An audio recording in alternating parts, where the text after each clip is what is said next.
माँ का श्राद्ध। दीदी, याद तो है ना, कल माँ की श्राद्ध है। हमने बड़ी पूजा रखी है उनके आत्मा की शांति के लिए, इसीलिए आपको सह परिवार के साथ आना ही है। रूही अपनी ननद कोमल को फोन पर कहती है। तभी कोमल उसकी भाभी को बोली, मैं नहीं आ सकती, आपको तो पता ही है कि उनको छुट्टी नहीं मिलेगी। अरे दीदी, ऐसे कैसे? माँ के जमाई और उनकी बेटी उनके श्राद्ध में नहीं आएंगे तो उनको शांति कैसे मिलेगी?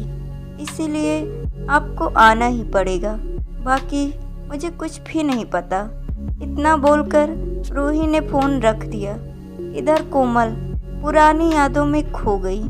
जब उसके पापा की मृत्यु हो गई थी तभी कोमल अपने मायके गई हुई थी। कोमल को माँ बोली, बेटा तुम्हारे पापा मुझे छोड़कर अकेले ही चले गए, पता नहीं अब किसके आधार पर छोड़ कर गए। माँ कोमल के गले लगकर रो रही थी। तब कोमल बोली, यह सब लोग तो है ना, भैया भाभी और बच्चे, तो चिंता क्यों करती हो? कोमल कई दिनों तक अपनी माँ के पास रहकर आई थी। उसके बाद ज़्यादातर फ़ोन पर ही बात होती थी, कभी कॉल पर तो कभी वीडियो कॉल पर। बेटा तूने क्या बनाया है आज?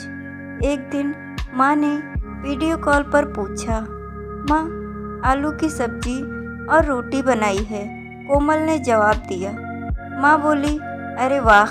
सब्जी का नाम सुनते ही माँ की आंखों में एक अलग ही चमक देखने को मिली जो कोमल को दिखी। तभी कोमल माँ को बोली, माँ तुम्हें खाने का मन हो रहा होगा तो भाभी को बोलो बना कर दे। कोमल हंसते हुए माँ से बोली। तभी माँ बोली, नहीं नहीं, अब इस उम्र में आलू कहाँ पचते हैं, मैं तो ऐसे ही बोल रही थी। जब तुम्हारे पापा हुआ करते थे तब बहुत बार बनाती थी।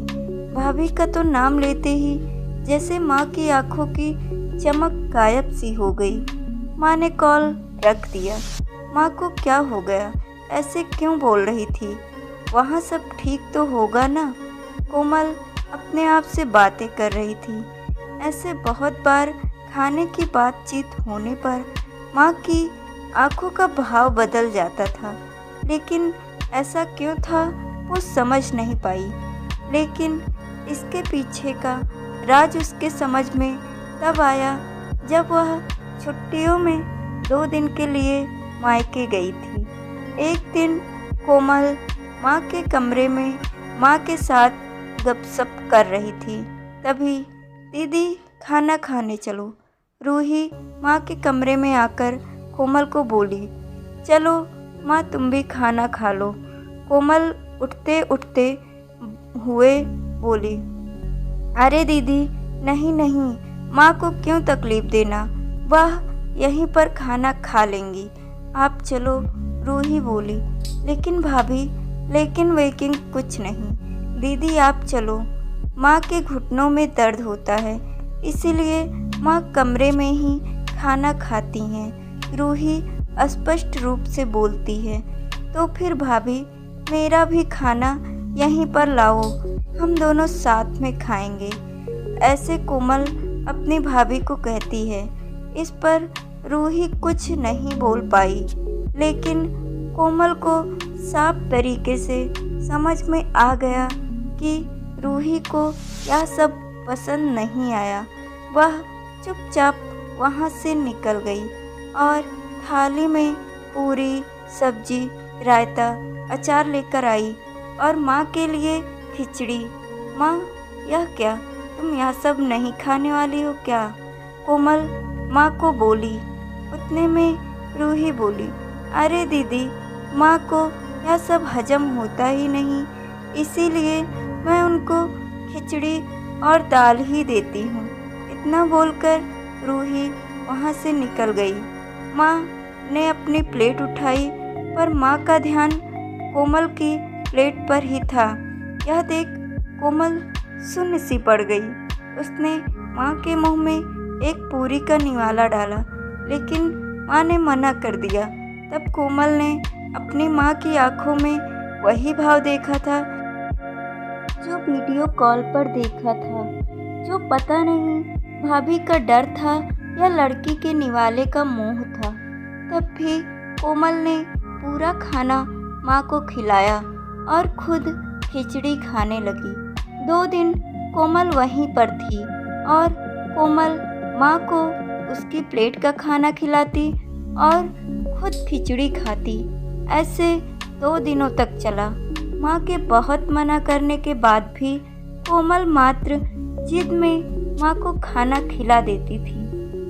वह बोली, भैया मैं कुछ दिनों के लिए माँ को अपने घर ले जाना चाहती हूँ। घर जाने से पहले कोमल ने अपने भाई तन्मय को पूछा। वह बोला, क्या तुम्हारा दिमाग खराब हो गया है? लोग क्या कहेंगे? बेटा माँ को तकलीफ देता होगा, इसीलिए माँ अपनी बेटी के घर रहती है। तन्मय गुस्से में बोला, अरे बाबा सही तो बोल रहा है वह। माँ बेटी के घर जाती है क्या भला? तू आराम से जा अपने घर, मेरी चिंता मत कर, मैं यहाँ खुश हूँ। बेटी की बातें सुनकर माँ बोली। कोमल ने बहुत जिद की, लेकिन माँ बेबस थी। कोमल उदास मन से अपने घर वापस आई। कुछ दिनों बाद खबर आई कि माँ अब नहीं रही। इस खबर ने सब कुछ खत्म कर दिया था। कोमल को पता था कि माँ कितनी तकलीफ से गुजरी, लेकिन माँ को दूसरा लड़का नहीं था बल्कि एक लड़की थी, इसीलिए वह कुछ नहीं कर सकती थी। कोमल अकेले ही माँ के श्राद्ध में आई। आज माँ के श्राद्ध में 56 तरह के भोग बनाए गए। सब लोग मज़े से खा रहे थे। लोगों ने रूही और तन्मय की वाहवाही करने में कोई कसर नहीं छोड़ी। दुनिया में सबसे अच्छा बेटा और सबसे अच्छी बहू कह रहे थे उन्हें। माँ के गुजर जाने के बाद इतना विचार कर रहे हैं, तो माँ जिंदा थी तब कितनी सेवा की होगी दोनों ने। कोमल दुखी होकर माँ की तस्वीर की तरफ देख रही थी।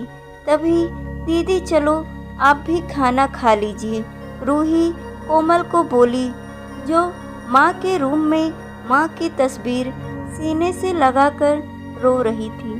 तब वह बोली, नहीं भाभी मुझे नहीं खाना। लेकिन क्यों? आप नहीं खाना खाओगी तो माँ की आत्मा को कैसे शांति मिलेगी?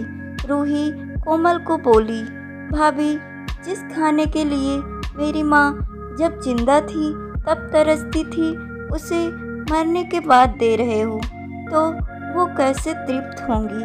सोच कर देखो एक बार। आज आपने पकवानों का ढेर लगाया है। माँ जिंदा थी तब आपने उनकी मनपसंद खाने के 2 निवाले खिलाए होते तो माँ वैसे भी तृप्त हो चुकी होती। वही माँ का असल में श्राद्ध कहलाता। यह जो भी हो रहा है वह सिर्फ एक दिखावा है। इसकी वजह से माँ कैसे तृप्त हो पाएंगी? और जिस घर से मेरी माँ अतृप्त होकर चली गई, उस घर में मैं खाना कैसे खा सकती हूँ भला? कोमल चिढ़कर रूही से बोली। तभी वहाँ पर तन्मय भी आ गया। भगवान की लाठी में आवाज़ नहीं होती भैया भाभी, वो जब भी किसी पर पड़ती है ना, तब जख्म बहुत गहराई तक और ना भरने वाली होती है। आप भी तो 2 बच्चों के माता पिता हो, लेकिन मैं भगवान से दुआ ज़रूर करूँगी कि आप जब तक जिंदा हो तब तक आपको अतृप्त ना रखें। माँ ने तो अपना वनवास भोग कर कहीं नया जन्म लिया होगा, लेकिन आपकी ज़िंदगी बहुत बड़ी है। कोमल यह सब बोलकर माँ की तस्वीर लेकर चली गई। पीछे रूही और तन्मय की गर्दन शर्म से झुक गई। दोस्तों, माँ बाप जिंदा हैं तब तक उनकी सेवा करना, उनकी हर इच्छा पूरी करना वही उनका असली श्राद्ध होता है। उनकी मृत्यु के बाद कितने भी 56 भोग बनाएं, सब व्यर्थ है। तो दोस्तों, अगर ये कहानी आपको पसंद आई हो तो वीडियो को लाइक करें, अपने दोस्तों के साथ शेयर करें और चैनल को सब्सक्राइब करें। धन्यवाद वीडियो देखने के लिए।